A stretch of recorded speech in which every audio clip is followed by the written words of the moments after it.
completely agree. So thank you for that, Sheila. Now, let me tell you all about Beth. Beth is a lively and passionate paranormal investigator. Can I say AKA ghost hunter, or is that something that you do not like to be called, Beth? It's not my favorite term, but you get used to it. You do, don't you? You do. It's better than Ghostbuster, though, isn't it? That's true. That's true. So, okay, her ambition is to provide relevant and actionable educational information for other paranormal investigators around the globe through online learning, which I can't wait to find out more about that. With her own story starting out like many others, finding information about hauntings is easy enough, but then what? Beth has a training and development qualification as well as being a mental health first aider, a student of the School of Parapsychology, and over 8 years investigation experience. Beth also enjoys traveling around the world speaking at paranormal conferences and wants world peace. I added that at the end. I thought you'd like that, Beth. Ah, wonderful. Yes, it just sounded so much like a Miss America speech. So I thought, well, we need to add world peace, don't you think? I would like some world peace in the paranormal field. That'd be good. I know. Yes, it's for our listeners in Australia at the moment. There's a little bit of a hubbub, or what do we say? A lot of hissy fits going on in which we're not going to get into tonight. Beth and I've already discussed it and best out of it. Um, if you would like to see Beth in person and you are located in either Kentucky in the USA or in Sydney, she is going to be speaking. Actually, she's speaking at Scarefest in Kentucky, USA this year, doing a talk on demonic possession, possible alternative explanations. And if you are interested in that, then you can go to www.thescarefest.com. I do love the names of these conferences, I have to say. And if you're in Sydney, she will also be on a panel at Skepticon. Great name. I love these names. And that will be in October this year. And you can go to www.convention.skeptics.com.au. Well, that sounds interesting. I might come down and do the Skepticon one, Beth. I take it you're going to be, is it just going to be you on the panel that's pro paranormal and everybody else is trying to debunk, or? Possibly. More than likely, I probably will be the one that may need the bulletproof vest while I'm up Yeah. there, amongst those who may think it's Well, quite a different opinion. Yes. it's called Skepticon. I mean, let's face it, the 99%. I think I need to come down just to give you a bit of bolstering because you might be in the minority. So, oh, that's it. I Anyway, think so. what a good name though, Skepticon and Scarefest. I mean, you pick the best ones to go to, don't you? You couldn't get any more opposite when it comes to actual conventions regarding anything to do with possible paranormal phenomena. You've got Scarefest, which is huge. There's 8,000 people that go through the doors over the weekend. It's Wow. horror as well as paranormal. It's massive. It's massive. And it's the biggest conference of its kind. Hmm. And then of course, people who are very into it and believe in it a lot as well, and are very there's also some really good talks by other speakers too, which I'm really excited to attend as well. Mm. And then you've got the other side where it's the Australian Skeptics Convention, which has been running for over 30 years. And it's the other side of the spectrum. It's people who are really into the whole critical thinking, which I love. Mm. Not so big fan of the cynical stuff, but you know Yeah. what, it's different shades of grey on both sides. So Oh, it's I've picked some pretty interesting conferences. no, I mean, I think I'd have more fun at the Skepticon one, to be honest. Just watching the faces, the disbelieving, and maybe you breaking open a few of the minds. I think that would be that's what I love doing. As you know, my field's really ufology, and I love everything to do with ufology, and I just love it when I'm at dinner parties or I'm out talking to people, and I see that little glimmer in an eye after I've been speaking to somebody or answering their questions for about half an hour, and I know I've made a chink in the armor. That's why I do it. Why do you do it? Mm. Why would you go on Skepticon and put Mm. yourself through Uh, that? Well, you know what? Most skeptics aren't that scary. That's the one thing I've learned. And Oh. I've been to a couple of skeptics meetings. I actually spoke at one, which is another reason why they wanted me to be on this panel. Mm-hmm. And it was about the similarities of paranormal experiences versus mental health or Yeah. mental health issues. Mm. And it's, how they can be similar and how, as investigators, we need to be careful of that. Yeah. And I think it's, I think when it comes to the paranormal, a lot of skeptics kind of just more think of it as a bit of a hobby thing. It's a bit of a laugh. Oh, you're running around in the dark with lights and gadgets, and they don't really take much seriousness of it. So I think Yeah. to be personally asked to be a part of this panel about all these different types of paranormal subjects is going to be really interesting. Oh, yes. But I'm looking forward to it. Yeah. No, no. As I said, that's probably the one I'd prefer to go to. And I'm fortunate enough it's in Sydney, so Mm-hmm. it is available. So send me a link when it comes through, please. So I just will. I will. I promise. some little background for my co-hosts and for our audiences. I think I met Beth 3 years ago at another paranormal conference in the Blue Mountains, and I was hosting a ufology panel. And I was doing Q&A down there, and Beth was actually doing you were speaking at that at the time. So that's how we've kind of been in contact. And we also have a mutual friend, Rick Burden. You've done a bit with Rick too, haven't Yes. you? He's Brisbane based. So if you're in Brisbane, Yes. if you want to do a ghost hunt to the Boggo Road Jail, then Rick Burden is the one to call, and I can put you in touch if you want to send me an email. Okay. So, Beth, are you ready to answer some hard cutting questions? Are you ready to I'm enlighten the bracing audience? as we speak. No, they aren't that hard. They're really questions that I've always wanted to ask paranormal investigators, and a couple of these I've already asked Rick over the years, and I'm looking forward to getting the female version now. So let's kick off. So the first one, and the one we should always start with when you're interviewing a paranormal investigator, Beth, do you believe in ghosts?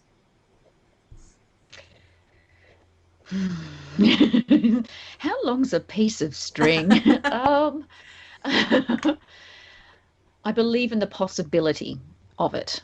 I believe in the possibility of ghosts. I don't say 100% I do believe, but I think we should still at least be open to the possibility of an afterlife. There's just so much that people experience that is very similar. But then again, you're dealing with personal experiences most of the time, which is something that's very difficult to argue with. Yes. So I think we just need to be open with it and know a lot about our environment and also how our minds work to really find out as much as we can whether or not there could be such thing as ghosts. See, because I come from the ufology field, I put a lot of the UFO encounters and sightings and abductions back to a person's own truth and their own perception. And I've actually Hmm. been lying in a field next to two newbies on a sky watch, and there's lots of stuff going on above my. I'm watching ships flying over left, right, and center, but the people on either side of me can't see anything. But the person on the other side of the group is making the same hooting noises when I'm making hooting noises. So I worked out quite a few years ago that it all comes down to perception. And I think the ufology, sightings, and paranormal events, I think it's all one and the same, to be honest. And I think a lot of it does come Mm. down to perception. And that's why somebody who's not had an experience of ghosts before, but is open to it, is probably more likely to actually have a sighting of some type. Yes, Yeah. exactly. I think it's like you say, it's healthy to have a good critical mind when it comes to this type of phenomena, but Mm. don't shut yourself off too much because the chances of something happening, you might actually miss it. So Mm. it's hard to be so balanced sometimes. We know as much as we can how much our brains are wired to keep us alive, but the attributes of that can also make it really difficult when you're trying to investigate something, particularly at nighttime. Mm. So it's I know what you mean. It's that whole sort of it really is down to personal experience and then working through that. Yeah. And look, I'm not dissing pareidolia and other photographic effects either. I mean, there is some legit photographic effects which look like ghosts but aren't actually ghosts. So there are instances where people have taken a photo and they think it's a legit ghost, but it isn't as well. So, and you understand that as well, don't you, Beth? Mm. So it's Oh, not. of course. Yeah, absolutely. And that's one of the reasons why with the magazine, anything that goes into the magazine photograph that I'm sent and it goes into an article, we always run it past a photographic expert before it goes into the magazine, just to make sure. And they check all the Mm. data. Is it called metadata? To make sure that nothing's been adjusted. Now, Yeah, yeah. yeah, EXIF data. Yeah. That's it. That's it. Thank you. I'm not a photograph. I'm sure I knew that you would know what it was though, because I'm sure you've done a bit of investigation that way too. Mm. So, Yeah. what is your understanding of? Well, before we ask the second question. Do you want to keep going calling it a ghost, or would you rather call it an entity, or do you have a personal name for a ghost that you prefer to define it as, or are you happy with ghost? I'm happy with ghost, but I often term it as spirit as well. Spirit's kind of, I think, a little bit more generic for some people. So, but I'm fine with either way. Yeah, I kind of go to entity because then I think that kind of gets that picks up the paranormal stuff, poltergeists, ghosts. It also picks up the ufology kind of ETs, and it also picks up like your archangels, your angels experience. So it's kind of Hmm. everything. I like Hmm. spirit though. Let's go with spirit. So, what is your understanding of a spirit? And have you found that there are different types of spirits out there? Like, obviously, I just mentioned poltergeist, which is a malevolent spirit, whereas I take it they're a nice ghost too. I don't know what you call that. I can't believe I just called it a ghost nice. But do you know what I mean? What are there types of ghosts that we or Yeah. spirits? Well, it's a great question. It's I think again it's down to people's interpretations. But for me, from my experience, if there was such thing as an afterlife, and someone, once they passed on, their energy was around in some way, and it would manifest in a spirit form. As above, so below is often what's termed. So if the person wasn't great in life, then they're not going to be so great when they pass over. So sometimes that's where maybe the more negative side of sort of spirit entities might possibly happen. Mm. Of course, there's a whole other realm of demonic. The D word. We won't go there just yet. We're too early into the interview. But and then of course there's the nicer sides of it, which you don't actually often hear a lot about spirits being nice, because I don't think they get as much sort of airplay per se. But sometimes Aunt Maud might want to come by and let her know, that she's passed on and she's happy. And we get a lot of cases like that where people aren't sure, if something negative is happening, and it can actually be a spirit entity of some sort trying to make themselves known. So they could be giving off poltergeist activity, or making noises and bangs, and that can be quite scary for somebody who's not obviously very aware or is unsure. Um, and then, of course, once sometimes a paranormal team will come in and have a look and say, well, actually, it's somebody from your family just saying that they're here, but they've gone to the lengths of making physical sounds and moving objects to say that they're around. So there are cases where people have said that's actually happened. Mm-hmm. I've been involved in cases where people feel that's actually happened. As I said, I take it with a grain of salt. But there's certain things that mediums will do to help, communicate information to the grieving people still left behind, and often that activity tends to dissipate. It doesn't happen as much at all. But yeah, there's residual hauntings, what we call. It's a very common term, which or they say stone tape theory. Basically, that the fact that, say, for instance, your grandfather would get up from his chair and he would walk to the next room and make a cup of tea, and he's done that every day, every night, for 20 years. Once he's passed, his energy is still doing that because it was such a habit of his, and it was a comfort. So Mm. sometimes people will see their grandfather walk, from one room to the other, making a cup of tea, but it just happens at the same time each night, or some nights at the same time, and just almost like it's a time trap almost. Mm-hmm. It's That's one theory. And then of course there's what they say, the intelligent or the interactive entities. So they can be good or bad as well. Same with your residual. Hmm. And they're the ones that are wanting to make contact in some way, or if you're using equipment of some sort and you're getting responses back to the questions that you're asking, then that's another type of entity. There's of course shadow people, which is another one altogether. That's a separate category, and they tend to actually, a lot of people get a negative feeling having seen them. Hmm. I've seen a shadow person. I think I've seen a shadow person, I should say. And I never got anything negative feelings, but a lot of people who have reported it to me in cases have said, I felt negative, I felt foreboding. They sometimes often are seen wearing a hat. I'm not sure if they're really well dressed on the other side and we just don't know about it, but Yeah. they're always wearing a hat, apparently, this trench coat. So I'm like, there's this fabulous hat store in the other side that people seem to get a great Yeah. deal from. So, there's that going on. There, of course, as you mentioned, there's poltergeist as well. Mm. And of course, there's the demonic side. I mean, they're just general categories. And then, of course, there's other entities and that can spin off from that from other cultures as well, like the jinn and other cultures have their own interpretations of spirit entities on the other side too. So there are different types of hauntings, yeah, that people are pretty much aware of as investigators. It's funny you should mention the hat and trench coat. That kind of goes across a few genres. I mean, there's the Men in Black from ufology, and there's Mm-hmm. also what's the other? It's the reptilian. There's a particular reptilian that seems to dress that way as well. So, which makes me think again that there's so many parallels between ufology and paranormal. In fact, maybe Mm. it's time that, although I do find the two communities are completely different.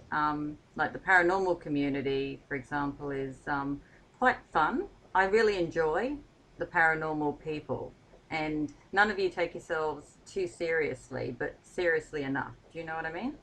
And Yeah. and like when you get together, we all have a really good time and lots of fun. Fun is had and pranks and things like that. Well, when I get together with people, anyway.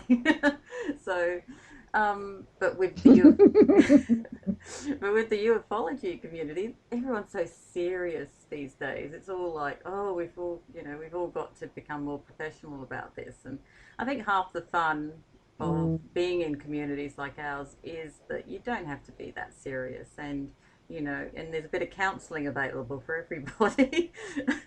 And there's a lot of people that Yes. need All, counselling. yeah. Oh, it's interesting. I gave a talk at one of the UFO groups here in Sydney, probably about a year and a half ago now. Mm-hmm. A lovely group of people, and and they really got a lot out of it.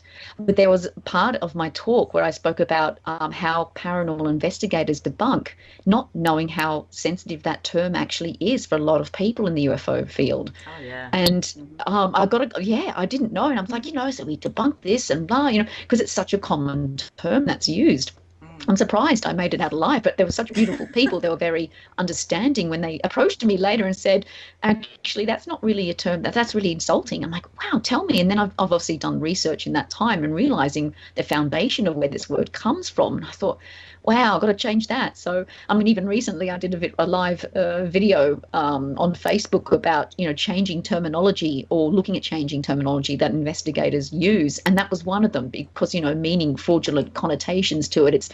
We as investigators need to know that too, because reflects on our work as well. It's not just offending people who are in another field of interest when it comes to the paranormal. Yeah. Although, you know what, there isn't enough of in the ufology community. There's not enough fact checking. I've found, and especially on people who've had abduction experiences. I've interviewed quite a lot of people, and after you've spent an hour and a half interviewing someone, you get a feel for whether they're being real or not, or truthful.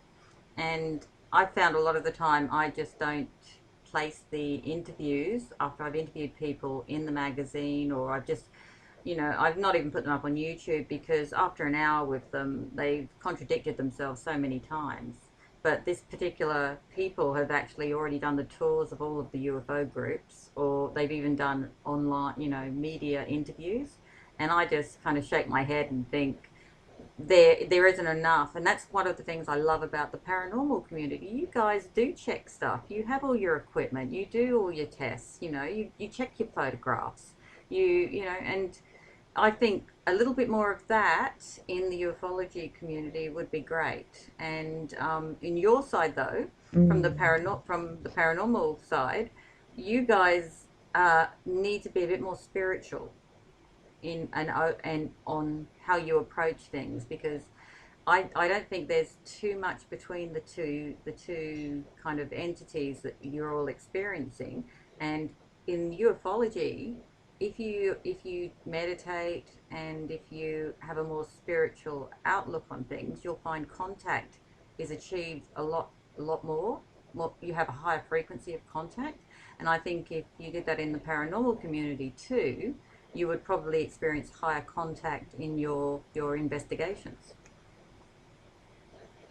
And it's interesting you mentioned that, because a lot of investigators see themselves as detectors of Yeah. whether or not something paranormal happens. So trying to be as objective as possible can be difficult. So maybe having something like, a more open-minded or some meditation and opening themselves up might kind of give the suggestion that, it's almost like confirmation bias, that you are going to have contact in some way, when you've got to be as middle ground as possible. So I can see what you're saying, and there is actually quite a few people that do mediumship as well as investigating. That's probably, I think, where their strengths are with that, and they can actually wear both hats as best as they can.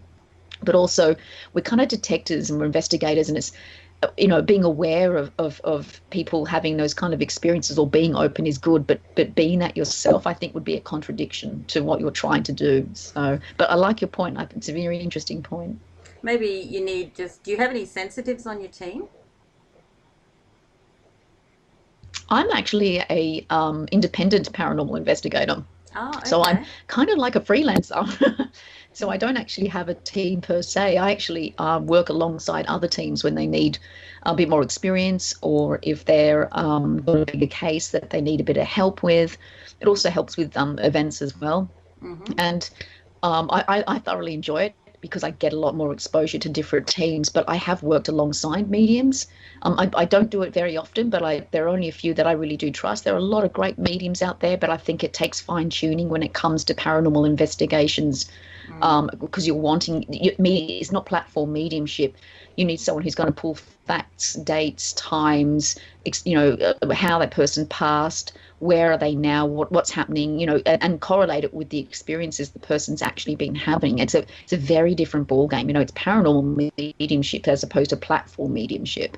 And I've worked Yeah. with mediums in that way who have that skill set, and it's a whole other ball game. And you've got to be ready to face the yucky stuff. It's seeing somebody die. It's very different to having your aunt come through to say that she loves you. So you've got to kind of stomach sometimes, as mediumships is concerned. Some people are clairsentient and they can feel pain, or they can taste blood, and this kind of stuff. You've really got to have this kind of, I think, tougher exterior, and just be ready for sometimes how spirit's going to show how they passed. Mm.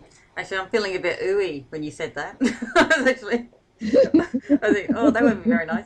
I wasn't actually thinking kind of more along getting an actual medium in. I was actually thinking just people who are a little bit more sensitive, so that can generate more activity.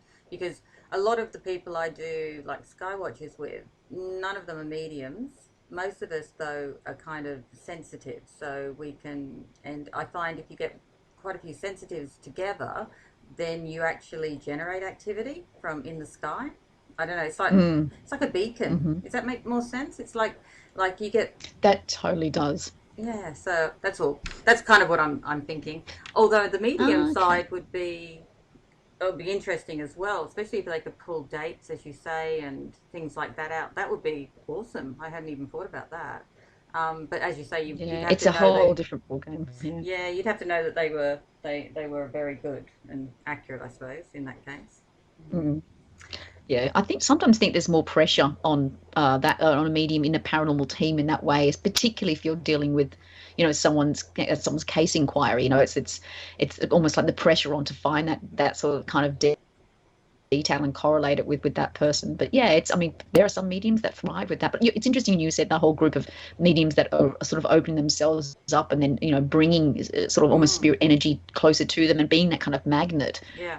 It'd be interesting to do a bit of an experiment on that on locations. I mean, I always love doing experiments and seeing, if that is like a battery, instead of us trying to make communication with something that we just don't know is actually there. So you make a good point. Well, that's what we do when we do sky watches. You get a group, you do a circle, and you do like a mass meditation, and which we usually do two of them, and then once you're into the second meditation, you're kind of in that. Have you ever woken up and you kind of feel like you're above your body, like you haven't quite settled back into your body? You're kind of in that space where you're about a foot above your head, and because you've been meditating, like listening to beautiful music and words for the last 40 minutes. And then when you're in that space, basically you then all kind of picture, like when you're doing the ufology stuff, you kind of picture like a golden energy leaving your body or your heart space, and then you see it joining the others in the middle of the circle and then going up into the sky. And that's what everybody is. So the whole group is like concentrating on that connection. And then after that, if you've got a really focused group of people, I can guarantee we will get activity in the sky above, and even encounters. It's just amazing. So I'm thinking with paranormal, yeah. I know Mariana Flynn's group down, and is it Lorraine's group down in Sydney? Yes. Perhaps you could get a few of those together and get them to. Well, you might as well. Maybe that'll be interesting from used to conversing, and dealing with an energy that's something completely different as opposed to something that's earthly bound. So, maybe having those people there and doing that might increase activity, or maybe decreases it. We don't know.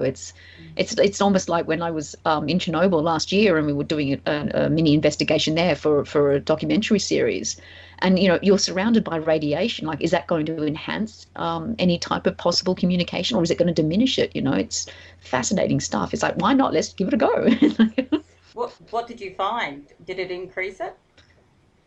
I think having only about 6 or 7 hours at that location was not enough. I don't think it's. I loved it. I loved every second of it. I was probably more worried about the radiation than the actual spirit activity.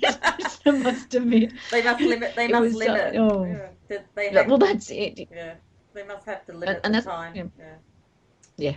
Oh, yeah. Well, that's it. There are some buildings you can only be in for 10 minutes, and that's it. And the funny thing is with radiation is that you can't smell it, you can't see it, you can't taste it. So it almost felt like you're being hunted by something you can't see, smell, or taste. But it's like, well, at nighttime we're looking for the same kind of thing, not radiation, but spirit entities that we can't see, taste, or smell. But it's more the living that's more of a worry than the dead. Yes, completely agree. Now, before we move on to our third question, I have a question from the chat room. Somebody requesting, what exactly is a mental health first aider? So that was on your bio. Great. Glad, and a fabulous question. It's pretty much the same as you would think as a normal first aider. But what it is if someone's having a mental health crisis, you're the first person there to help them until actual help arrives.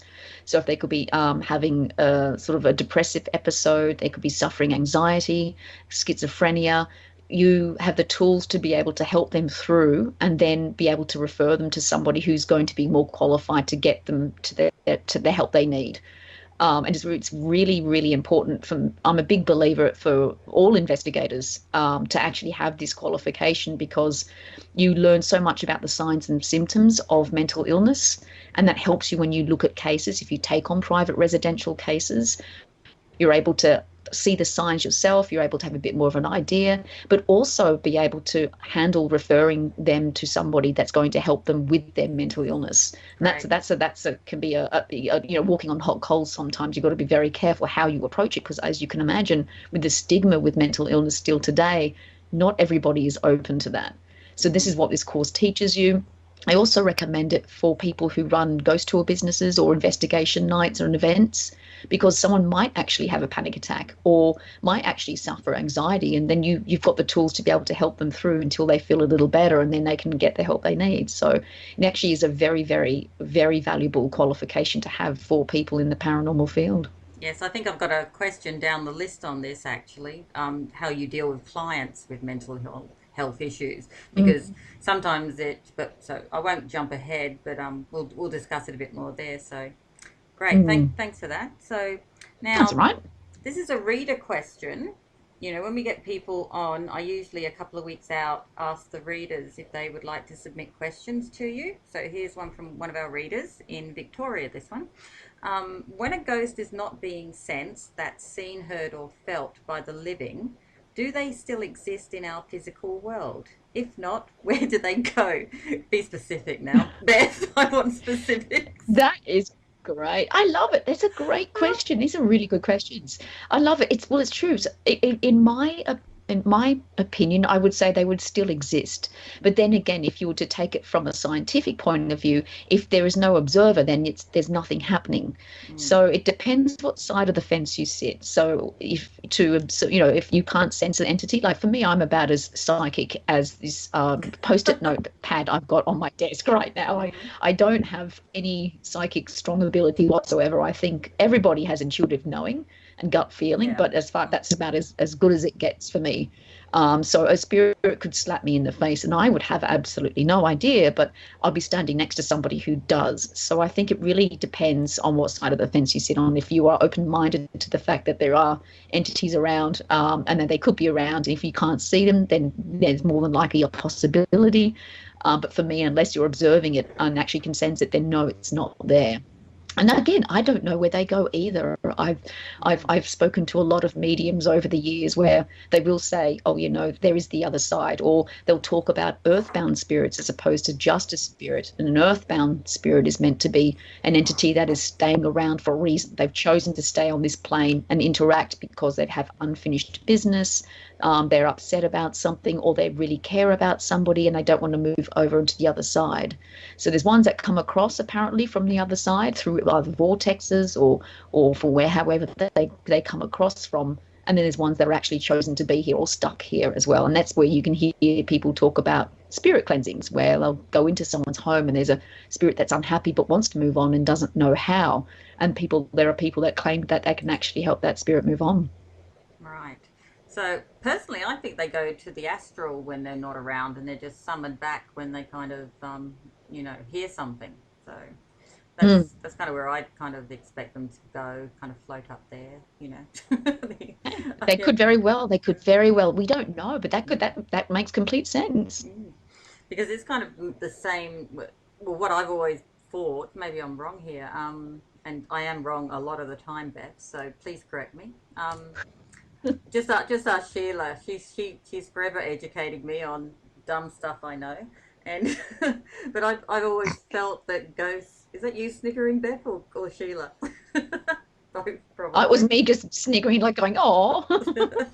But I imagine ghosts are made up of the same kind of ether or whatever as the astral plane is, and I just thought that's kind of where they hung out, in big groups, maybe had a few conferences up there called had their own conferences, Spook Fest, Astral Fest, and just occasionally they kind of heard something and thought, oh, I'll just poke my nose down and see what's going on, and you know although at Paracon about in 2015, David Schrader spoke, and he had a really Hmm. good answer to that question, if I remember rightly. He actually thought it was time displacement that noises were. Yes.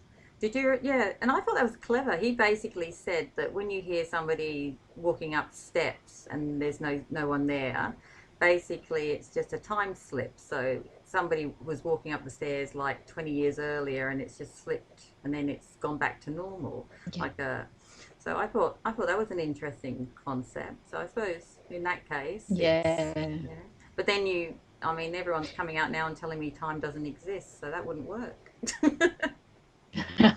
Well, time is not linear, so so then where does it sit? And it's a great point. There are actually quite a few investigators that believe that as the reason why it's not the spirit of a person that's passed on, particularly with the residual, the theory about the same entity getting up from the chair and making a cup of tea. Maybe it actually is a time slip or what was commonly known as multiverse theory, where we've got so many different universes everywhere, and sometimes they might just collide and they slip, or parallel universe sort of stuff where it's running alongside, and sometimes it might just glitch and just kind of pop into ours, and that happens.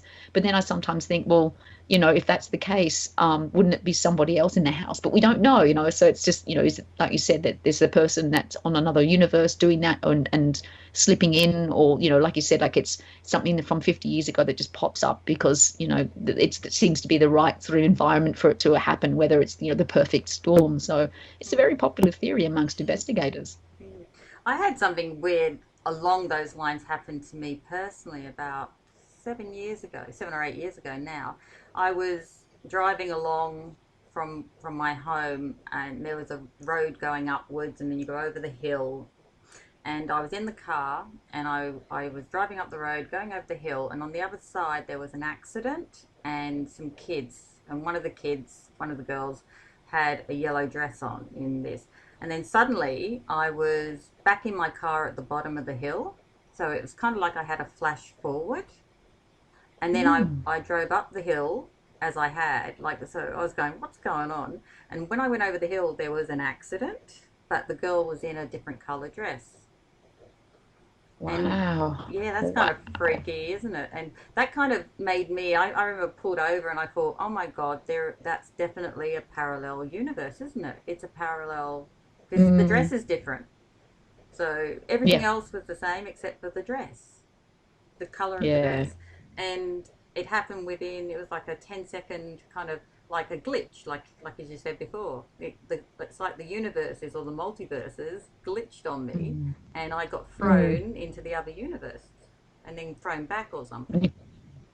So Yeah, you got to witness it. I'm a big believer in multiverses, but that's about all the research I've done into them. So Well, the first-hand experience is I gotta say, you probably know more than most. yeah, so if that's what I took me ages to actually work out what the hell had happened. Because I did the whole day. I said, "Is that deja vu?" But then it's not deja vu at all. It's deja vu is just a feeling you've been in the same place before. So it's more like a past life Yeah. memory, isn't it? Mm. Mm-hmm. Where this actually was more of a distinct experience. So, but anyway, these things happen, and you either write them down or you put them in that place in your mind that you can debunk them yourself. So, as Yeah. happens. So now the big question: how old were you when you had your first experience with the paranormal? If you yeah, and was this experience the trigger that led you onto your current career path, or was it a mentor of some type instead? Did somebody else get you into this? Oh, I was about 16, and I was visiting my dad in Perth. He had a beautiful old house that even back then, and I'm a little bit older than 16, got a few decades, and this particular house back then was about 140 years old, which is quite old for Australia. Beautiful old building just out of Perth, about an hour's drive of Perth. And I was always been interested in ghost stories, always interested in the afterlife, and all equally as interested in how people can pick up information about other people they would never have previously known. So, which obviously is mediumship or psychic ability, but I didn't really, I kind of knew those terms, but it just fascinated me. And I was asleep in the room with my sister at night, and my dad had painted the whole house because he was redoing as a bed and breakfast. Beautiful old building. And he'd painted all the walls, and it cost a fair bit. But of course, we're waiting for the paint to dry a little bit. And obviously, we hadn't, we were visiting, and the paint, you could still smell it. And at night time, I was lying there, and I heard this sliding sound, and it was like, shh, and it just kind of hit the ground, bang. And it woke me up. It was so loud, but I could hear the whooshing sound. I thought, what's that? I didn't really think much of it, and I kind of rolled over and went to sleep. It was a bit weird. And then the next day at breakfast, I said, "Oh, look, Dad, I heard one of the pictures fall off the wall. I think we're going to have to find out which picture it is." And he kind of just chuckled. He said, "There's no pictures. We've painted the house, painted inside. There's no pictures." I'm like, "Oh, it must have been, from somewhere." He goes, "Well, let's just have a look." I'm like, "All right." So we went looking around. There was nothing. Nothing was out of place. Nothing had moved. And it was a large object. It wasn't something that was maybe a picture frame, a smaller one. It was a really large it sounded like a really large picture frame. Mm-hmm. And I kind of thought, what's going on here? It's an old house. And downstairs in the basement, which was the original part of the house, was half underground because A, it was a lot cooler, and B, during the time of when the village and the whole town was settled, there were hostile aborigines that were around, and so having it half underground, you kind of half concealed, and it just had this feel about it. I look back now and think, oh, if only I could go through that place with the eyes that I have now, it would be Yeah. amazing. But it's just so, yeah, that really spurred it on. But it was only up until I moved to the UK where I really started to get involved and realized it could be something. And in the UK, paranormal is massive. It's Yes. huge. And I was very, very spoiled. Yes. Yes. No. Well, I mean, look how everything there is like 2,000 years old. So, like walking around London, I went back in. I was actually born in England, and I went back in 2006 and spent a couple of weeks just looking around London, and everywhere I went there was I I'm going to admit this. I am a wuss, Beth, and the moment any shit goes down or I get a something down the back of my spine, I go with my senses. I do the whole flight. I don't do this fight shit. I just fly. I run for it as fast as possible. And if they want somebody, I'll trip somebody on the way out, so that so I can get away before them. I was like that in the beginning. So I did something up here on the USS the US Diamantina, which is in South Bank. There's an old naval ship, and I was so set. I was going to do this. It's going to be a 4-hour investigation. I went in down the ladder. 2 seconds later, I'm up that ladder and I'm in the pub. And I just said to everyone from the top, come when you finish, come and see me in the pub over here. Because the moment I didn't even spend 10 seconds, because the moment I got in there, I sensed like a lot of I call it bad juju. And I thought, no, I'm not staying here. And I got straight out. So one day I should try and be a bit braver and actually see what would happen if I stayed in. Same with the Bogo Road one. I went into one of the cells there with Rick and his team, and somebody got slapped by something and scratched. And that was enough for me. I was right, I was out the front in like 10 minutes with the bags packed. So yeah, not very brave, but mm. Well, that's fascinating. So where else in the UK? Where in the UK were you based? Was it somewhere very old, like like Bath, or was it London, or somewhere else? I would I would have loved it if it was in Bath or Oh Oxford. yeah. They're just beautiful, beautiful towns. It was actually in London, but I mean, you having been there, it was zone 3 of the Tube of London, so it's kind of Oh, okay. just out of London sort of thing. So Mm. I was living there for 2 years, and so every once a month. On the weekend, I would make my trek out to, up Warwickshire or, sort of down to Kent or anything like that to actually go to these paranormal investigations all around the country. And you have this opportunity to be able to investigate Tudor manors and Mm. London tombs, and you're sort of in sort of tunnels that are underneath plague pits, Oh, and just things like this that this is what I was introduced to, and I came to Australia and it was just like, oh wow, I realized how spoiled I was. It's yes, just not to take definitely. away that what we have, Mm. but it's just a whole different experience when you have that Yes. to deal with. So it's all different places, so many different locations. Winston Churchill war rooms was one I was able to investigate. That's how I Oh, spent my Valentine's Day. that's so romantic. With It was with the dead. Way more fun.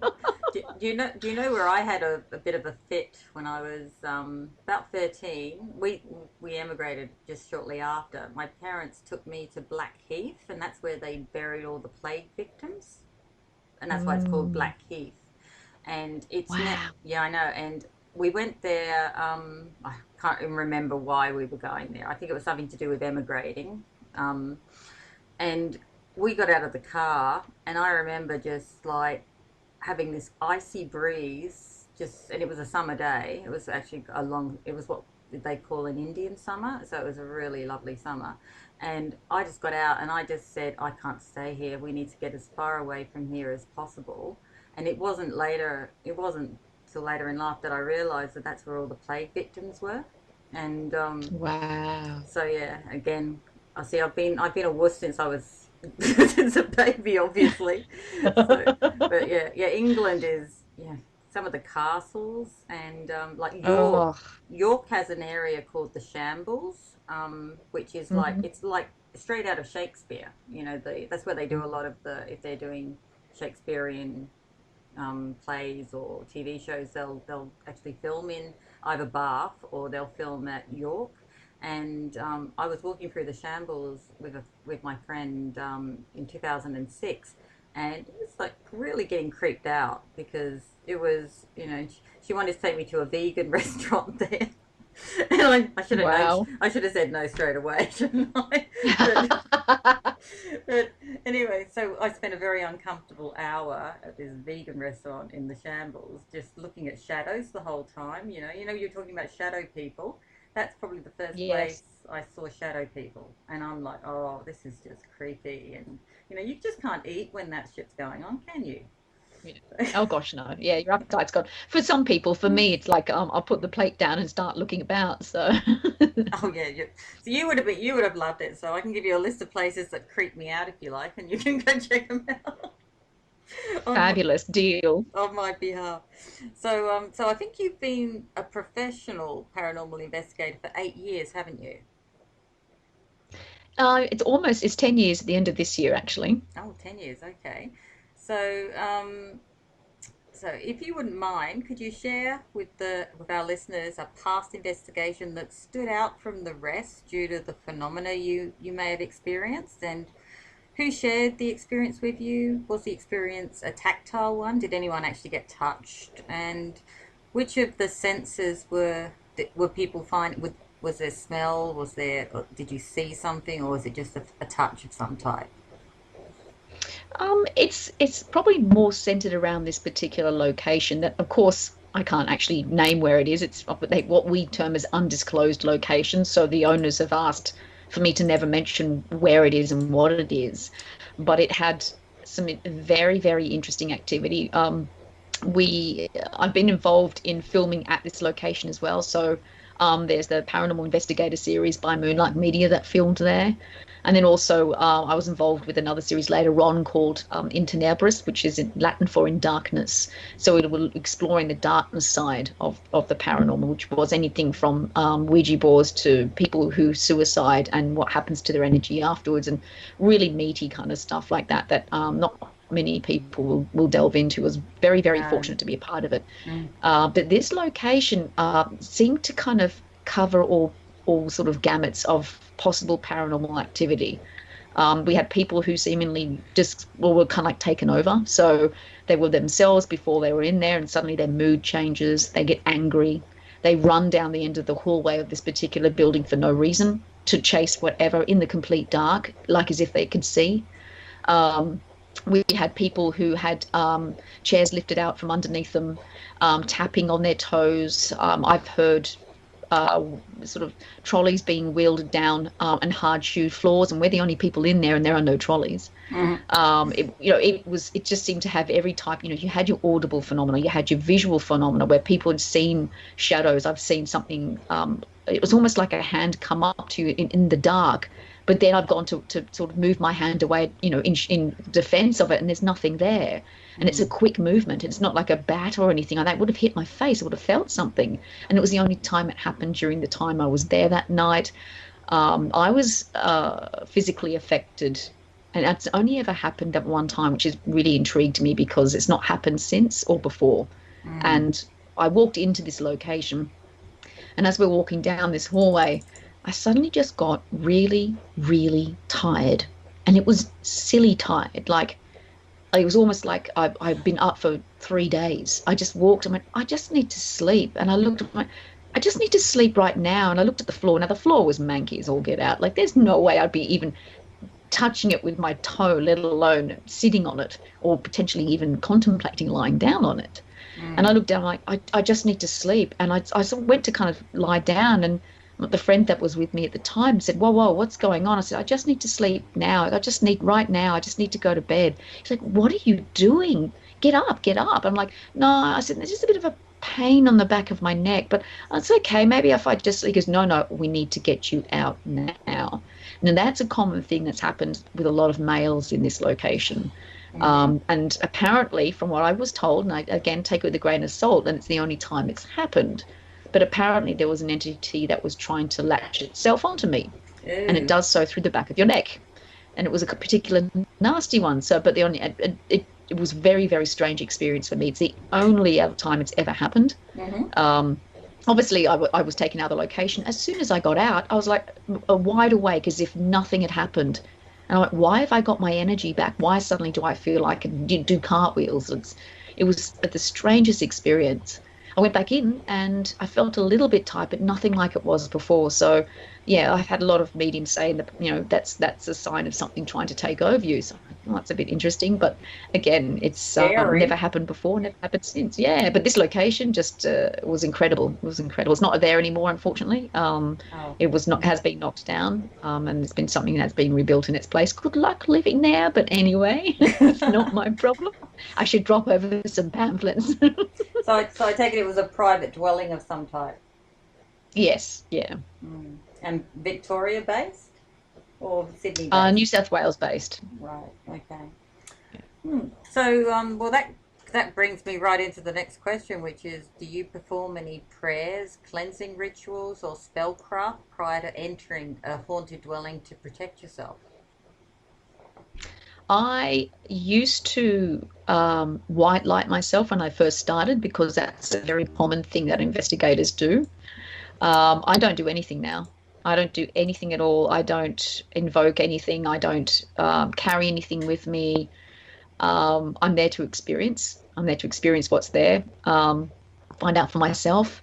That's been something I've an opinion I've formulated over the years. It's not a very popular one. I know a lot of people think I'm kind of opening myself up to just about anything, but I don't.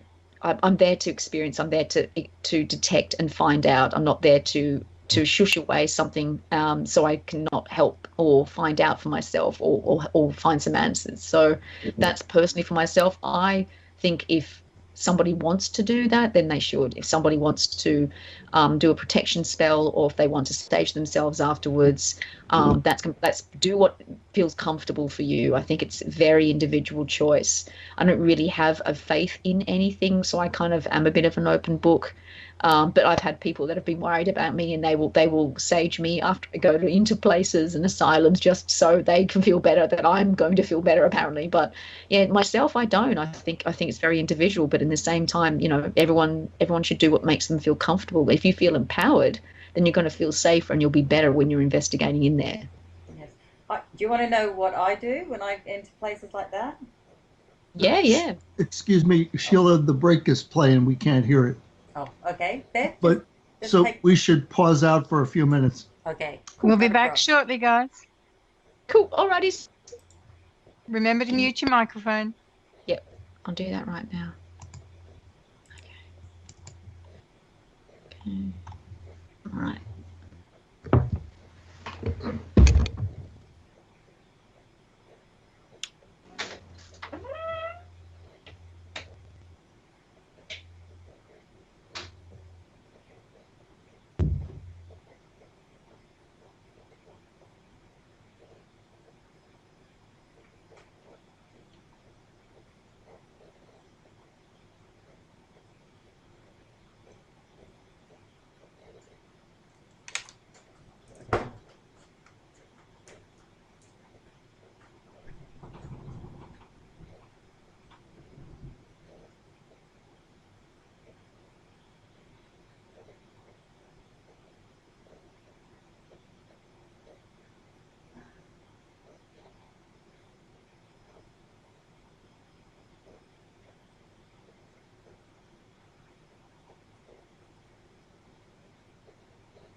Okay, we're back.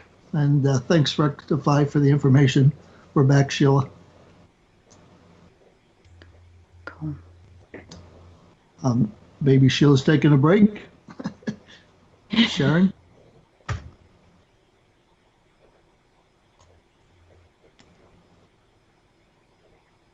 Sharon, are you there?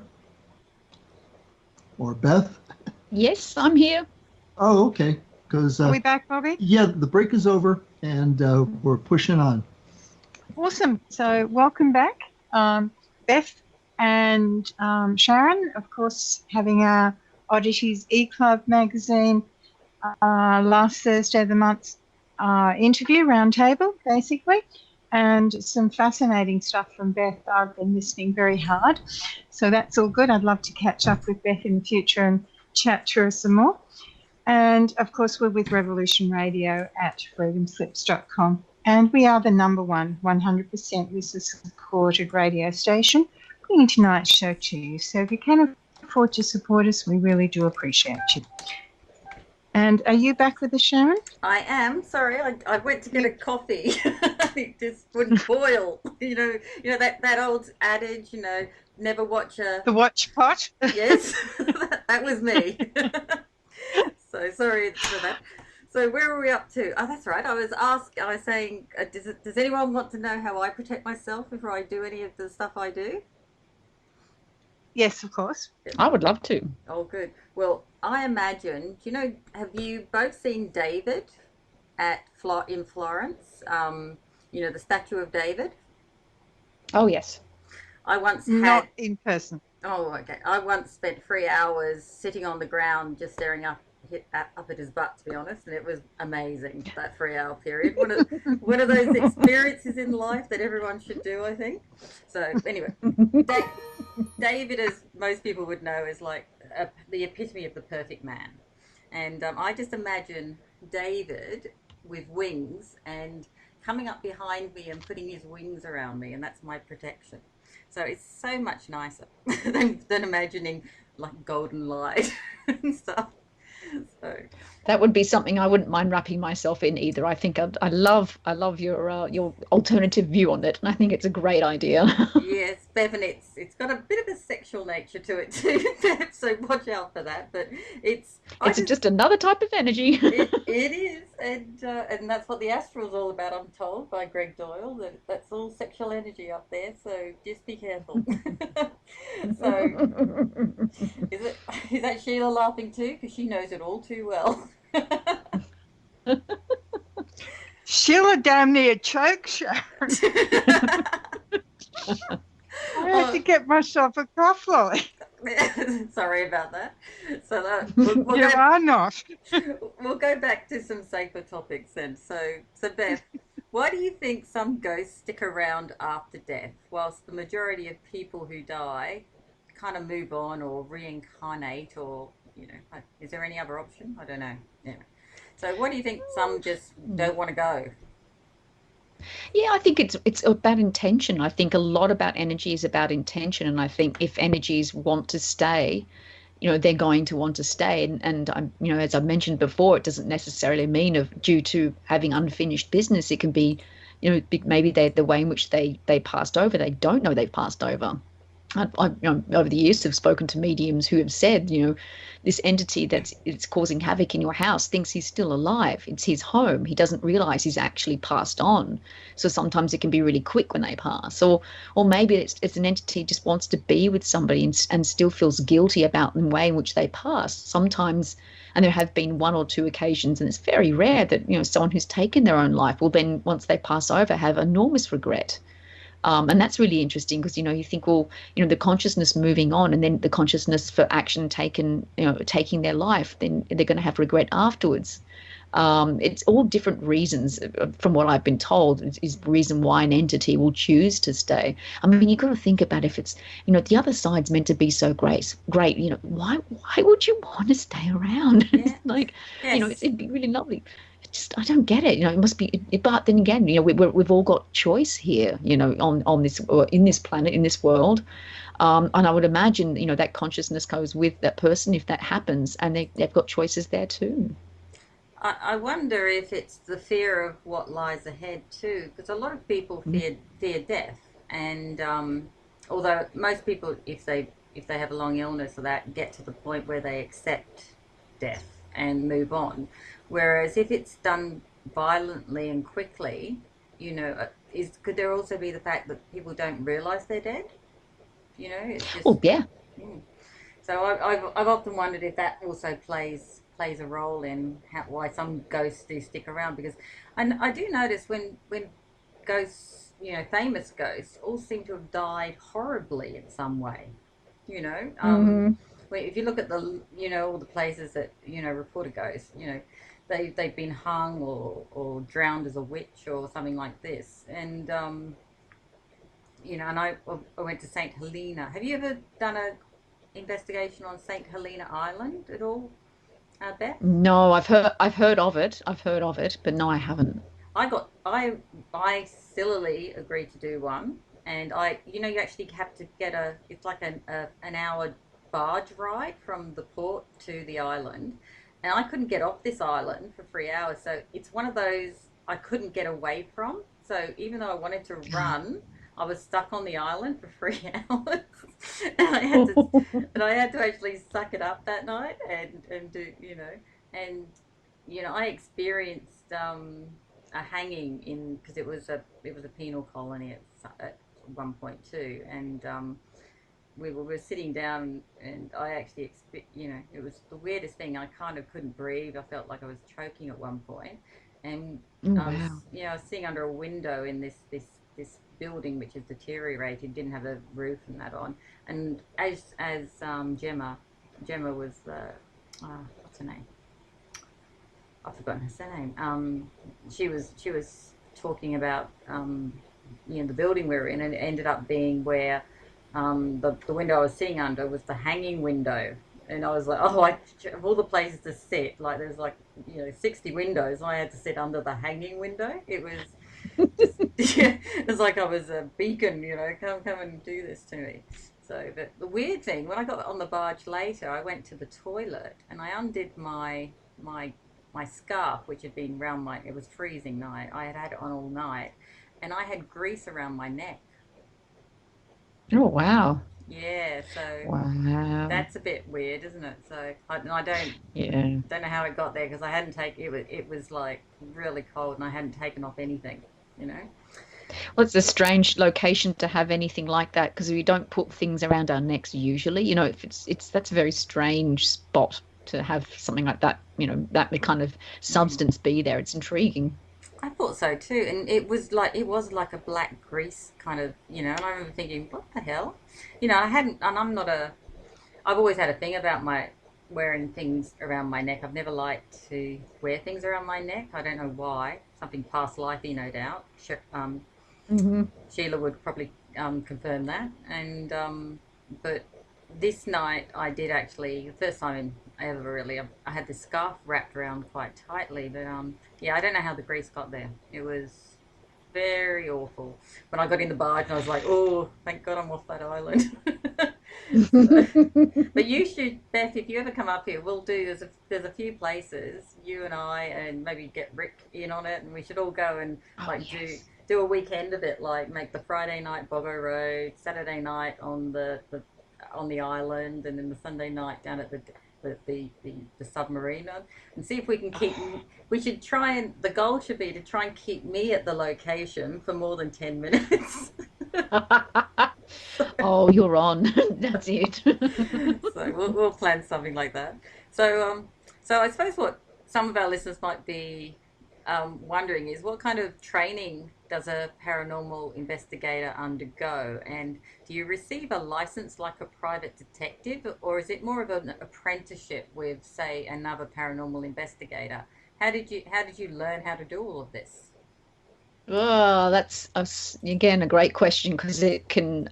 This is probably one of the biggest problems with paranormal investigating and the paranormal field, is the fact there isn't really any official qualification. We're not guided by a skills council, so we can't actually have an official unit of competency to put towards us as a legit sort of qualification. So then, of course, that follows on to actually not being able to have a particular license either. And that's the hardest part about this, is the fact that because we don't have those types of things in place, it's two major problems. One is, it's a free for all for anybody, which is great for their interest perspective. But, someone can wake up one day and say, I'm a paranormal investigator, and have never been into a location, but there's no way you can check. And B, people who don't have a lot of experience that go and take on private and residential cases when you're trying to help somebody out with problems in their home, because that's a whole level of seriousness compared to what it'd be like investigating, say at Boggo Road Jail. That's finding out, what's there, is it going to communicate? Is there some equipment you might want to try? Is there other things you might want to try? It's a very laid back way of investigating. And it's more about yourself. It's more about finding answers for you. But with private and residential or domestic cases, it's a whole level of seriousness. It's not about you at all. It's actually helping somebody who's having some serious problems, and they need some help finding out what's actually going on. So it's actually more about them, and it's a whole other different things, like we've mentioned before with mental health. Could drug use also be involved? You've got to eliminate these things as much as you can before you start to look at the phenomena and find out what could actually be going on. So there's no official formal training for this type of investigating, and that's the biggest problem, because there's also ethical issues with that too. If there actually isn't anything legitimately paranormal going on, this person might be dealing with a mental health issue. You're further hurting that person from getting help by indulging in those delusions and in those audible visual hallucinations. And that has happened in the past. It's particularly in America. I've heard of it happening here in Australia, but I've never obviously been witness to it myself. I wouldn't want that, but that's a big risk. There was one case in America where somebody actually went into a paranormal, took on a paranormal case with somebody in their home. They said that it was haunted and that they needed to get out. So the family then sold their home and moved. And then the people that moved into that place had no problems whatsoever. The other people that had moved out had found out, and then actually went to sue the paranormal group because they lost money on the sale on the house because they said it was haunted. And to them, it wasn't.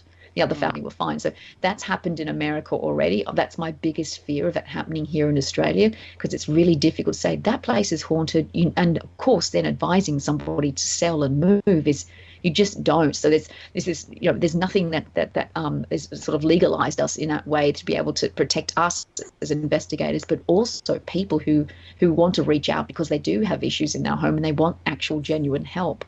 So as far as training, it's really down to the individual. It's there's so many different investigation styles. There's some teams that are really into the whole history side of it. They really love the history of a location and what happened there to help explain paranormal activity. Others are really into the whole tech side, the whole gadgets. They like to be able to see if there's ways to record and detect, the environmental changes that happen in a location. There are some that are very much mediumship based. They're very much about moving a spirit entity on, as opposed to detecting whether it's there or not. They know and they can feel it, and they want to help move on so those people can have a better experience in their homes. So there are many different styles of investigating too. I think that also drives what direction people will go in for the learning material. A lot of people do learn out in the field per se. People do go to events, or they'll go to or take on cases. Preferably, if you're going to take on those private residential cases, you've got a decent amount of experience before that, because they are a different level of serious. But yeah, it really does depend. There isn't anything set. That's why I get really passionate about having something that can be accessible to everybody around the world, but also something that's not faith-based, that's actionable stuff that people can actually take out into the field and use, as opposed to just knowing about poltergeists or just knowing that this is what a shadow person looks like and this is where we think it comes from. Well, that's great, awesome, fantastic. What happens if you see one? What happens if you see one if you're doing a private case? Or what happens if you see one and someone else sees it and you're in Boggo Road Jail? What do you do then? How would you find out more about what you've seen? So that's where I come in, and that's where my biggest passion is. Excellent. That sounds perfect. It sounds like there's definitely a niche industry waiting to be taken advantage of too. So what is the strangest... Yes. What is the strangest paranormal case you've ever dealt with, or you've heard another investigator have to deal with? That high strangeness, I suppose I'm asking about. Oh, see, there's nothing. I mean, we're talking about the afterlife, so it's like, what's What extra isn't strange? strange? The possibility. Yeah, Yeah. exactly. We're talking about the people who passed on. I would have to say those. There's been two cases where I've had to refer them to somebody who knows more about sort of the spiritual side of things. Because often when I get a case inquiry that comes in, I actually do my interviewing back to front. So I actually ask them what result do they want first, and then I can find out. They'll often say, well, I've got something in my home and I want it gone. I'm like, well, I don't do spirit clearings, so I can refer you to somebody. Or I just want to know what's there. Okay, maybe I can help you. So I actually kind of almost do it back to front. And one person had said, look, I've got a demon in my home. I know it. I'm like, okay, well, it's a level of seriousness I can't personally take on my own. I'm going to have to get somebody in to also help investigate what gave you that impression. And there were things like um, she said she smelled sulfur, and she had the three scratches thing. And there's actually like a lot of common things people will mention about demonic cases that I honestly think Hollywood has more influence than the actualness of reality. Again, there are certain questions you can ask that can indicate whether or not there's possibility of somebody not really telling the truth. It sounds silly, but lies are harder to remember. The truth is easier to remember. So sometimes asking the same question but said in a different way, if you're getting different answers completely, then things aren't kosher. So that can also be a bit of detection as well. But this person was very much about, nah, it's demonic, nah, it's demonic. I'm like, look, okay, I'm going to have to get someone in with me. But I had a funny feeling that it wasn't that. I personally thought it would have been something to do with mental illness. The person I brought on board was very, very spiritual person, does a lot of house clearings apparently, and is very confident in that. And they said that whatever was there it's almost like a manifestation from that person. Yes. So it was almost like it's almost like feeding whatever was there. He said something was there, but it was not a demon. It was almost her negativity that it was always growing from. It's almost like that human battery thing that we were talking about. It's almost a cycle, a negative cycle. And that was very strange. I'd never thought of it really in that way. We always think about entities being created, from someone who's passed over, but we can almost create our own entities just from intention and focus. And that's the first I've ever really come across a case where it was actually something like that, but from a very negative situation, from what she was living in, very stressed. Hello. Hi. Hello. Is this Scorpio? Yes. Yes, hi Scorpio. Do you have a question for Beth? Just what you were talking about then about what's something that comes up in reverse speaking called loosh, the idea of a human battery. So loosh is the term that's used for a human battery. Is that what you're saying? Well, the term loosh comes up in reverse speaking, which refers to the idea or concept of a human battery, like in the Matrix. Ah, right.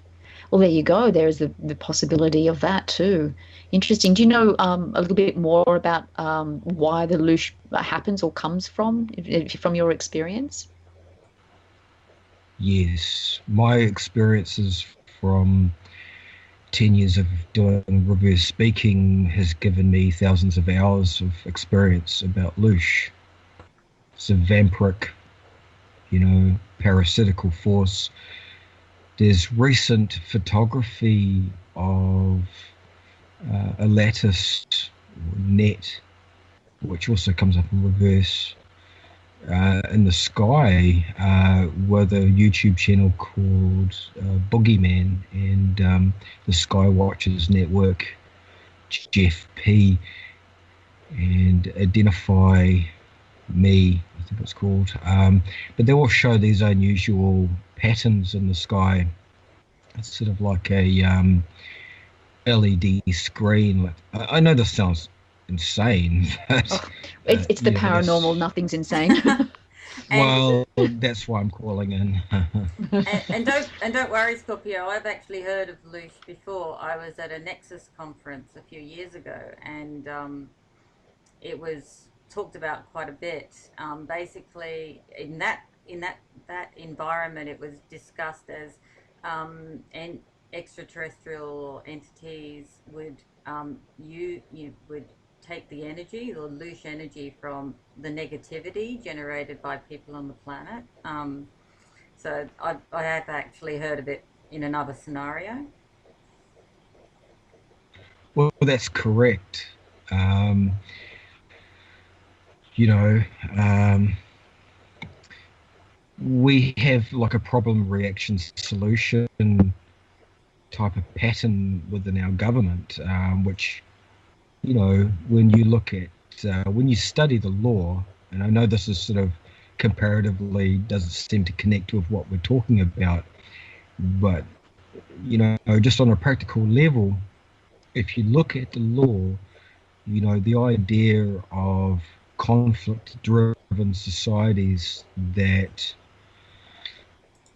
you have a problem reaction solution, like the Hegelian dialectic, all of these things are what they call an entropic or parasitical nature of governments and the way that they use their intelligent societies to create a situation where ignorant people are drawn in or they hang themselves through their own ignorance and lack of understanding and comprehension of how to do things correctly, and then they blame them. It's sort of satanic.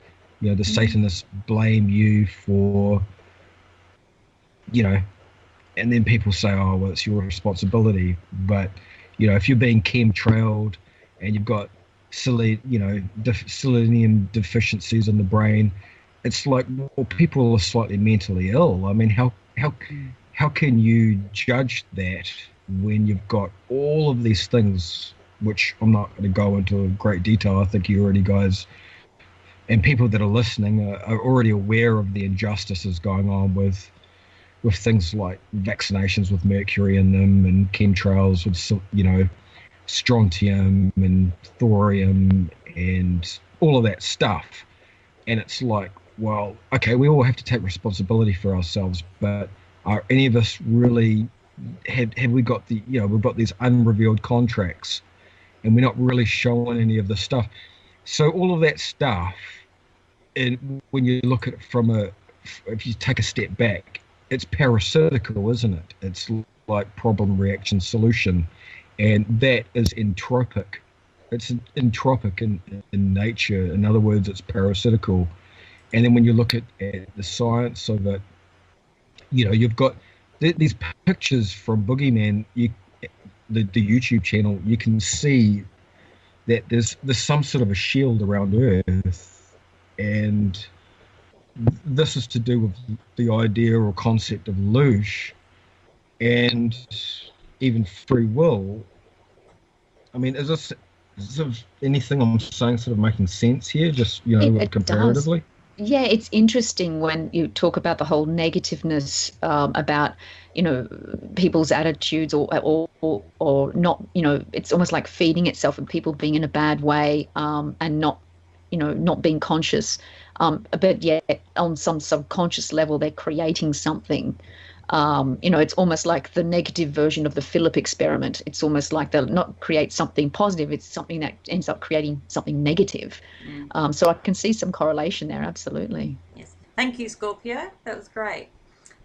So Beth, I know that one of the questions that the readers submitted, I had a few of the same questions. So I kind of put it all into this question here. So I'll read the whole thing and then we'll break it down. Do you use technology to prove and or disprove a haunting? And if so, what kind of equipment and where does a paranormal investigator purchase such wares? If you had to make a list of basic equipment for a newbie, what would you have included in that? So what would you like to start with? I will say, so what equipment do I use to try and detect possible paranormal activity? I personally try to use as little as possible. I'm a little bit on the old school side of it. I think you only need a few items. The detection equipment I use is more about the changes in the environment as opposed to trying to detect if there's a spirit entity there, because we don't really know. We don't really know what they're made up of. We can sense and feel. I mean, I felt static a few times when I felt something nearby. I don't know if it was that, but for me at the time, it felt that way. And of course, there are detectors that are static detectors because people have obviously had those same experiences too. So for me, I tend to really kind of strip it back, and I may have what we call a MEL meter, which is literally just an EMF detector, detecting fluctuations of EMF in the environment.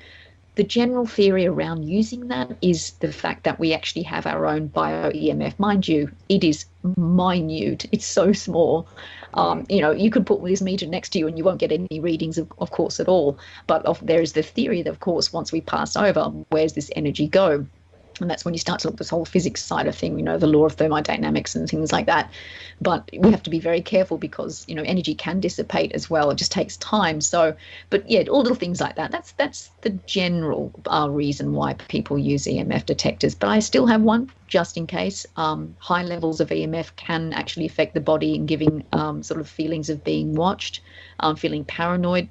So if I'm in a location and people are sensing that, I've got a device that's going to at least give me a reading as to what the levels are and whether that could be actually affecting them on a natural level as opposed to a possible spirit entity. Can I please make a comment about what you're saying? It's very interesting what you're saying, and it's really excellent. What I would like to refer to is a master dowser by the name of Lethbridge from England, who's dead now, and he was talking about the effect of electromagnetic fields on ley lines to the emotions of humans. Mm-hmm. And he also talked about he doused different dimensions that had different time densities.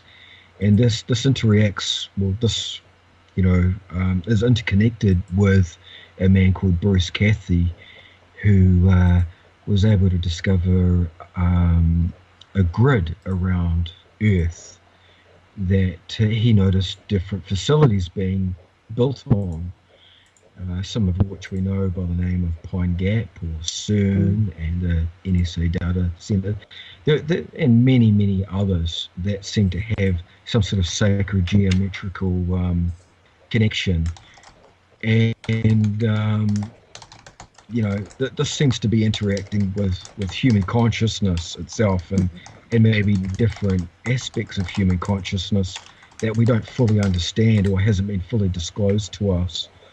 And this might be some sort of like a cap on how we view or perceive the world that we all commonly agree upon. Absolutely. It's a lot of investigators are quite open to the possibility of really strong ley lines being a reason why someone might be experiencing a haunting. It may not necessarily be the reason for them to be paranoid, but it course would be drawing energy in and actually causing it like a bit of almost like a vortex situation. So I know there are other investigators that see in that way as well. But yeah, ley lines, that's a whole other ball game in there. And it's so possible. It's so possible. It's energy changes, it shifts, and something we should all be aware of. Absolutely, and it does. It affects us. It affects us completely. So Beth, yeah, I mean, okay, maybe we could just move on a little bit, Scorpio. Beth, in respect to spirit boxes, are these still as controversial as they were when they were first introduced? Do you think they actually work? That's because their origins were, due to, sort of ITC, I never get the terminology, intertransdimensional communication. There we go, got it out. It's hard with ghost boxes and frank boxes, as they also are termed as well. I know what their original use was. It wasn't through flicking through radio channels. It was just white noise through a radio.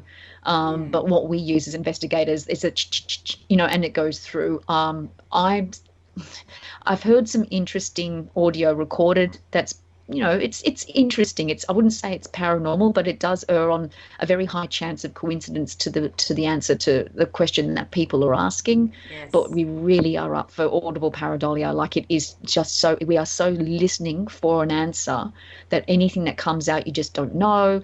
That's why I recommend a lot of people record the audio of these and listen back, because then you're going to be less intent. I think when you're there in the moment, you're more than likely going to hear something if it's not.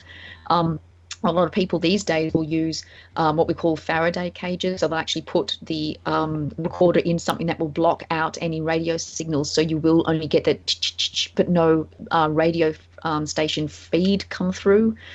You won't hear any voices unless it's actually something that is trying to communicate with you. So a lot of people trying to make modifications in that way to eliminate that possible audible pareidolia. Well, I've actually been in the situation where we've been in a group surrounding, probably a group of about 15 people, and they're surrounding the spirit box in the center in a room, and everybody's hearing all these words, and I'm not getting it. I'm the one kind of going, I don't think that was a yes, or I don't think that's. Have you been in that situation too? And I've just been thinking maybe there's something wrong with my hearing, because everybody else is like, No. It's. I'm exactly the same. I'm sitting there going, did you hear? It said Chris, and I thought, no, I thought it said that. Actually, no, I just thought it was the sound. It goes. That's for me. It goes right over my head. Some people are really into it, where they can find words in stuff that's just. I mean, I'm hearing something completely different. It really is up to how your brain is wired to hearing sound. We all have different accents. We've all grown up with like it's all this coming into play as well. And I'm the same. I'm like, I've got no idea what was said. I've really. That's happened in 2 different investigations, and I'm that's kind of when they lose me. It's kind of like, oh, I'm not sure about this. This sounds like it's being forced, and I'd rather just go in and like you said, with little equipment, and just see if I feel stuff. And if somewhere, when you walk into a place, if the temperature changes drastically, I think straight away that something's not right there, or there's somebody else with you in the room. You have that sixth sense, or is it a sixth sense, or is it? I suppose it's a good way of describing it. I suppose better than most. So, and so also another reader question is: would you tell us a little bit about your client interview process prior to an in-home investigation, and how you handle obvious cases of mental or drug-related problems with clients? Well, that's a good thing, the drug-related stuff, because there was there's a lot of people when they're into alcohol and drugs, and they get a Ouija board and they have a bit of fun. That was kind of a thing you did in the 90s. You had a Ouija board, you got drunk, and you played a few games. So, and I have a friend who works for Port City Paranormal over in the States, and she's very pro the Ouija board, but I know her husband is very against it, and he thinks that's a way that a lot of negative or demonic entities enter our realm. What do you think? Well, lots of lovely bits of questions in there. I know. It's so good. I love it. Meaty questions are great.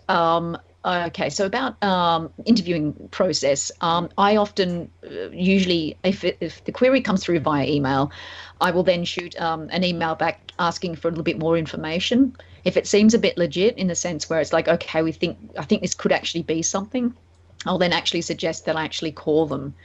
So I then have, what I've got is a phone interview form, and to someone, they might look at it and think I'm, sort of losing my mind, because the way it looks is I've got question 1, 7, 14, 26. It's just all random numbers next to these questions. And what I've done is I've actually shortened down the actual face-to-face interview sheet.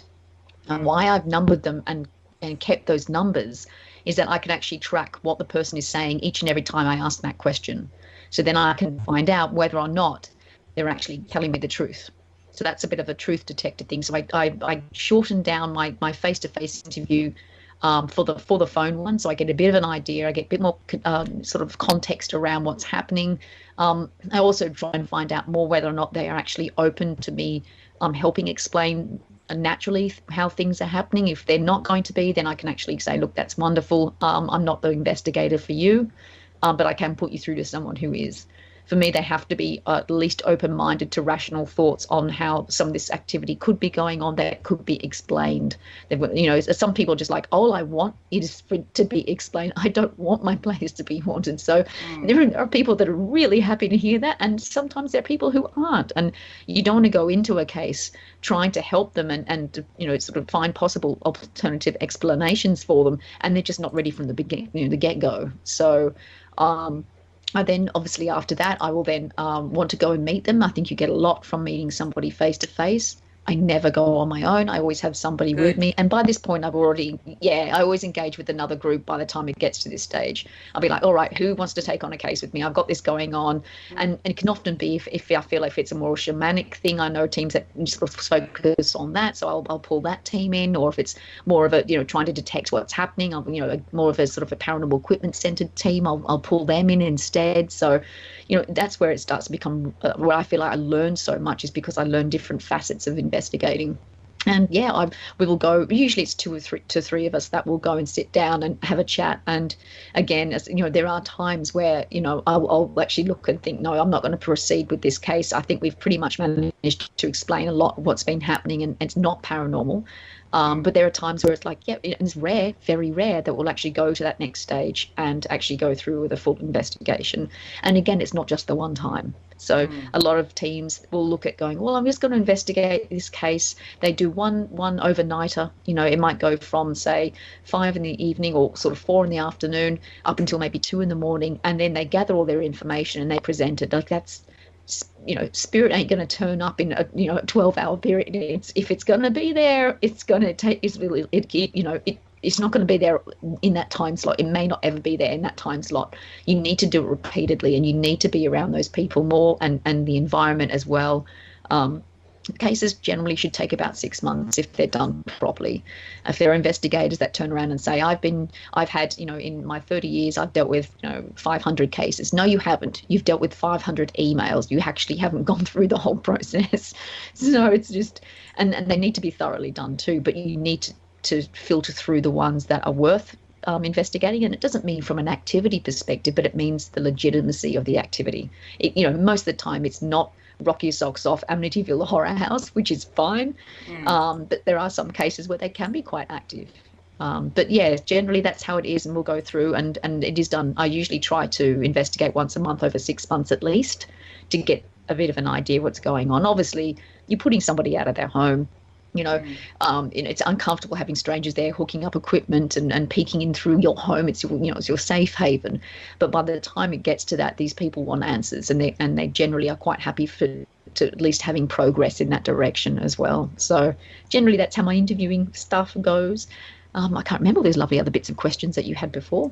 Oh, yeah, I'm having a bit of a blonde moment here too. Sheila, do you remember what the last question was?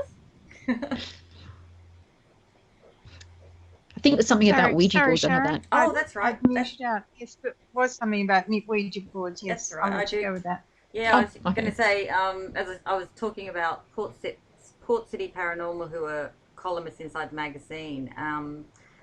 Jane is very pro the Ouija board, and her husband Doug is very anti it. So do you and we were talking about how some of your clients, it's probably obvious because you've done the mental health first aider course, you can obviously spot somebody who's a little drug related or mentally unsure. A lot of the articles Doug's written on the Ouija board and why no one should ever touch it with a barge pole, which has made me very nervous about Ouija boards as well. Is do you believe that they are a path for demons to enter our realm? Oh, absolutely. No, I'm joking. I am joking. I am joking. And that's not to sort of mock anybody who does hold that belief. It's I've used a Ouija board more times than I've got hands and toes. I have never had a problem. I think it's very much about intention. I think it's very much about confirmation bias as well. I think sometimes if you're going into it thinking something negative is going to happen, something happens that would appear to be negative is going to be, reinforcing that belief. Like you said, it's the, have a few drinks, let's whack out the Ouija board, and it's gameplay kind of stuff. It's a popular thing, and then people are very lackadaisical and sort of whatever, and they're going to have a great time, and then the board flies up, hits someone in the face, someone gets stabbed, and it's all over. So I think it really is down to people's intention. Like I said, I have no fear in using one. I don't think there's anything wrong with them at all personally myself, but again, I don't recommend people to use them if they don't feel safe. And I wouldn't recommend someone walk into a building if they don't feel safe. You've got to trust your instinct. You've got to trust yourself. If you don't feel comfortable doing it, then don't. And there have been paranormal events that I've been a part of where they've got permission from the location to use one, because most of them don't actually give you permission. Some of them will still hold that belief they don't want anything there, or that negativity being associated with their location. But the some that do, there are people that we would often say, you don't have to join in if you don't want to be a part of this particular session. We've got something else happening over on the other side of the building or the other part of the location. And there will be people that will refuse to do it still. So, but I personally don't have any issue with them whatsoever. Most of it's just garbled nonsense that comes through. I think it's just energies flicking through. They've just got as much, spelling ability as I do probably as well. So it just fly through and that's it. Every time I used to attempt it, with at the end of a dinner party in the 90s, we'd always end up arguing and accusing someone of pushing the plaginet, or is that what it was? The plaginet around, and that would be, and then everyone would go, say, don't push it, and it would always be a boy. It would always be a man that did the, and he just couldn't take it seriously, and so I don't think we ever actually got a message, but I've had other friends that did it, and they've had glasses break and stuff. The glass, I've had that. You've had that? Yeah, I've had that before. Yeah, I've had glasses. One was in England. I was talking about this at a book launch about a month or two ago. About we talk about experiences in this book that I was able to contribute some experiences to. And one of them was the planchette was actually an upside down glass, and I was in England at the time, and it was going around the board so fast in a clockwise direction, really fast, and then suddenly flew off the table, and the glass smashed in midair. And that was interesting because it was, to have that happen once was incredible, but it ended up happening 3 times that night. So we ran out of glasses. Can I make a comment about that? Yes. Yes, sure, Bobby. Oh, no, this is Scorpio. Oh, okay. Sorry, I thought you'd headed off. No, I haven't. I remember experience where I was doing a clearing for somebody, and they said all the lights in the street blew out when I did the clearing. They all exploded.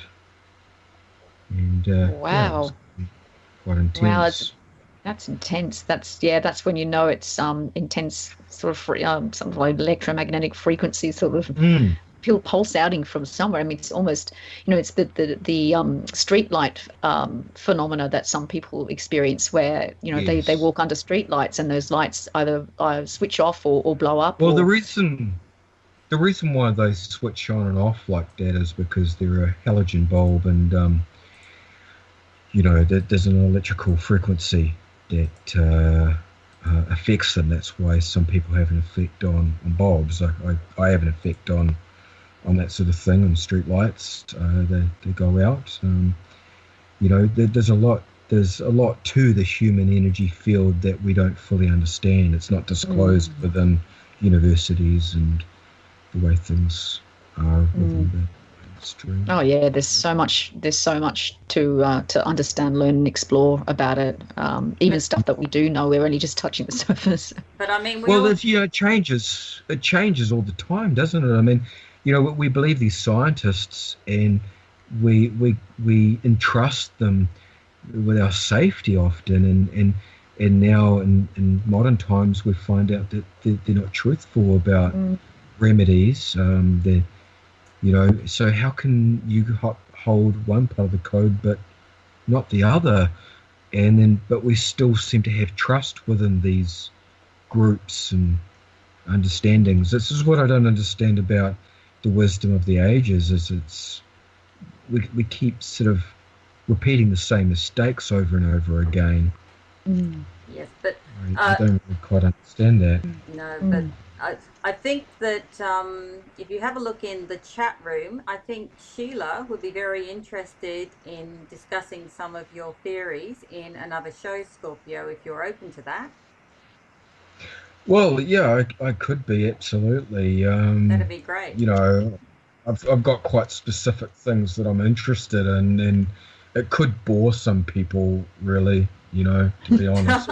No. we all bore people. You've just got to be passionate. If you're passionate, like with Beth and I, we're both very passionate about paranormal, and I'm completely passionate about ufology. But I'm sure that both of us. Have you seen a UFO before? I've actually had encounters, but I don't want to take. I don't really want to discuss that here because I really want to focus on Beth and the paranormal tonight. But we will be doing a UFO show coming up. I've got a ufologist in mind for a show coming up in the next couple of months. Have you guys heard of the Russian couple Iradia? Her name is Iradia, the Iradia couple. I believe Swerdlow talked about them, and they were talking about how they have a SoundCloud file with radioisotope scintillation sounds, which actually sound like human speech. Have you heard of that at all? Oh no, I haven't. Look, if you can find. Well, I've researched that. Yeah, if you have a link to that, Scorpio, could you pop that in the chat room? Because I know Absolutely. I'd like to check it out, and I bet Beth would too. But Beth, I have the ultimate question for you now. Are you ready for this? Okay. Okay. Yep. Is there a particular haunted location or place that you would like to investigate? And like, there's no money is not an option. We can fly you anywhere in the world. But if you had the choice, where would you go? Oh, there are two places. There are two. I can't give you just one. No, that's okay. Give us both. Mm-hmm. The first one would be the Tower of London. Oh, yes. Yes, that would be would be there's no way anyone's getting in within a 5K radius of that place for that reason, because obviously it's still being owned by the Crown and the jewels and all that sort of stuff that's there. It's just so historically significant, but I reckon it would have some stories to tell. Oh, yes. Just the missing brothers and just all sorts of, so much history, so much written and recorded history there. It's not like you have to really dig around to find it. No, that's all it. the beheadings. Yeah. Oh, that's exactly. I mean, how exactly are we going to pick up an entity that has missed its head? Like, will it appear as missing? It's just touching the iceberg here. It's just crazy. I can definitely. I would love to come on that investigation if you ever organise it. And where's the other? And where's the other? The Great Pyramids. Oh, in Giza. Yep. Yeah, that would. In Egypt, I would have to. I would love to know whether or not, because it's such monuments. People obviously assume just purely directly to the dead, but is there anything that's still around? From just oh my God, is anything from an audible perspective? Will it come through? In ancient Egyptian language, like it just. So many things, avenues to explore about the possibility of an afterlife, but from such an ancient culture, of written culture that we know of here on Earth, are we still able to try and communicate? Make some sort of there, yeah. Oh, yes. Often in reverse speaking, I get ancient languages coming through in different languages, and I don't know what the name is, and then when I put it into Google, it comes up with these ancient manuscripts. See, that would be fascinating. That would be absolutely fascinating for me. I would love to do. It takes many years. Sorry, I was just going to say my place, Beth, that I would like to go and investigate and take a team of investigators with me would be Stonehenge. Oh, yes. I've been to Stonehenge. Oh, yes. Because the energy, that's, how we, Scorpio was talking about ley lines earlier.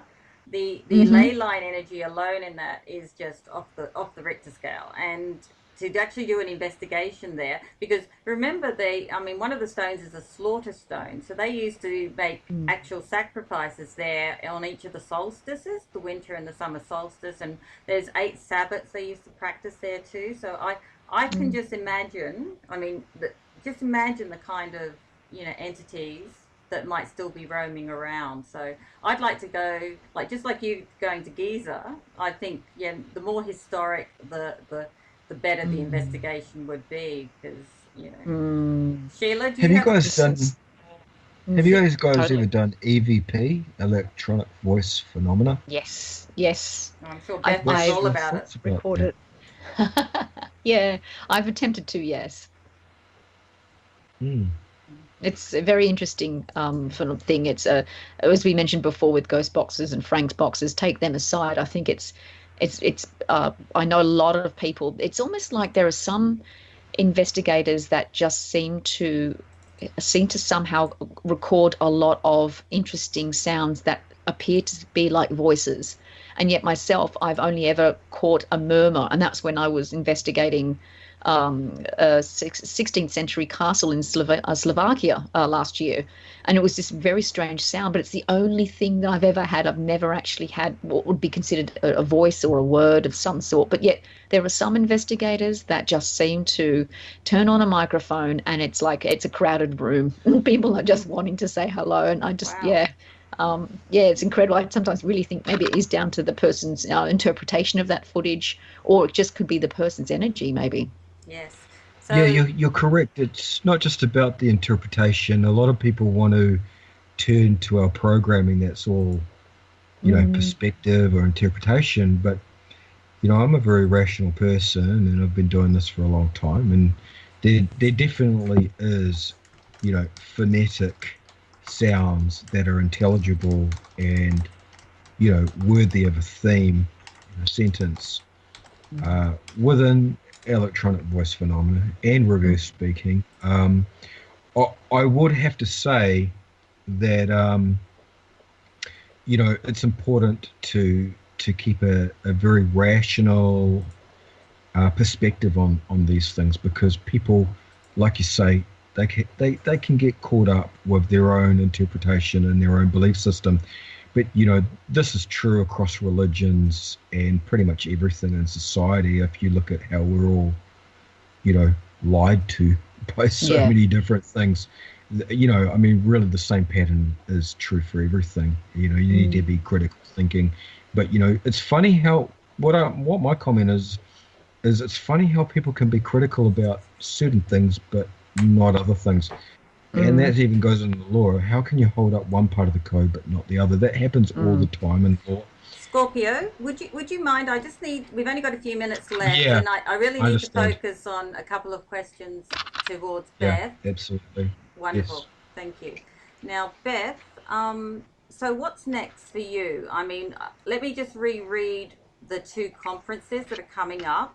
Now, if anyone would like to see Beth in person, she's going to be in 2 places this year that you can access her. One is in Kentucky in the USA.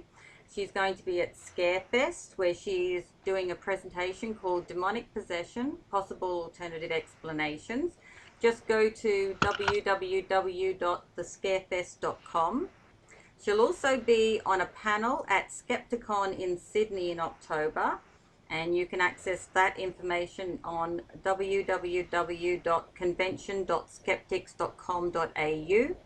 And that one should be quite the lively debate. So and I'm going to, I've asked Beth to send me information on that when she gets it, because I think I might head down for that one. I just love seeing people attempt to debunk intelligent women. So there you go. I'll come down. So I'll have my game face. Excellent. So apart from those 2 upcoming events, what do you do? Is there anything else that you'd like to share with the audience? I'm actually going to be a part of a weekend workshop, probably in about 3 weeks, in a place called Wallachia, which is at the foot of the mountains here in Sydney. It's called Paranormal Weekend Away. There are a couple of tickets still left available, day tickets. I think are $90, and it's a full workshop with myself, Renata Daniel from Newcastle Ghost Tours, and Anne from Oz Paratech as well. So anything from mediumship to the basics of investigating and what to do when you come across something negative, how you're going to handle that sort of side of it as well. We've got a movie night on one night, and we've got an investigation happening on one of the other nights as well. So it's a great weekend away. Sometimes it's nice just to get away and immerse yourself in your love topic. And it feeds the soul, so you can get through Monday a lot better. So yes, those tickets are still available. You can head to my Facebook page for those details, Access Paranormal on Facebook, and it will be sitting there as an event. So you can click on the links and grab your tickets there. Now you can access Beth's website at www.accessparanormal.com, and